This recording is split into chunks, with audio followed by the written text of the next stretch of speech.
Hey everybody, Roger Levin here with your orthodontic practice production pearl of the week.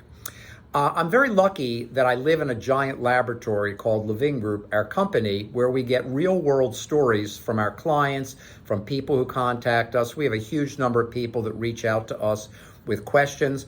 But I had an orthodontist call me this week in panic. His referrals were down 20%. He's been reading about all kinds of things like Aspen Dental launching their own aligners in 900 offices, and another company that has come out big time, big marketing to help GPs add orthodontics, et cetera, et cetera, et cetera. A lot of fear and concern in his voice on the phone. My main message is, don't operate in fear. You don't need to be afraid.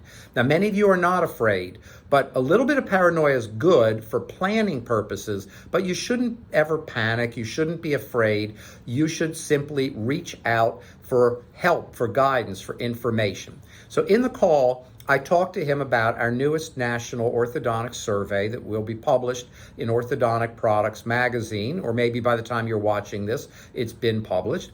And we found that the majority of general dentists do not do any orthodontic treatment, and they don't intend to. It's growing a little bit every year. And then there's a group that does a little bit, and that's where the panic was setting in. He goes, yeah, I know this doctor. He's a friend of mine. He started doing some aligners. I said, well, how many cases do you think he's doing? Oh, he's my good friend. He told me he's now done 3 cases. We're taking data points and panicking versus taking data points and saying, let me use that to motivate me and inspire me just to have a better referral marketing program.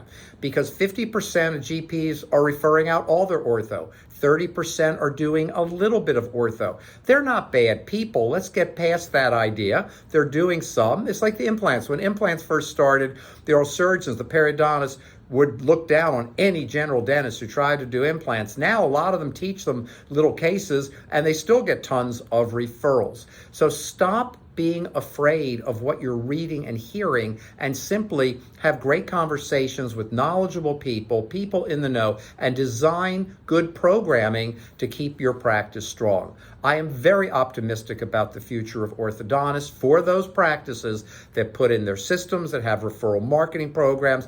They're going to be in those top 2 buckets I talk about, the top 25% and the next 25%. And as always, my goal is that you are always in the top 50 percentiles, not below that. You don't want to be below that. And as you can imagine from the mathematics, half the practices will. You don't need to be there. As always, I wish you increasing practice production and referrals every year.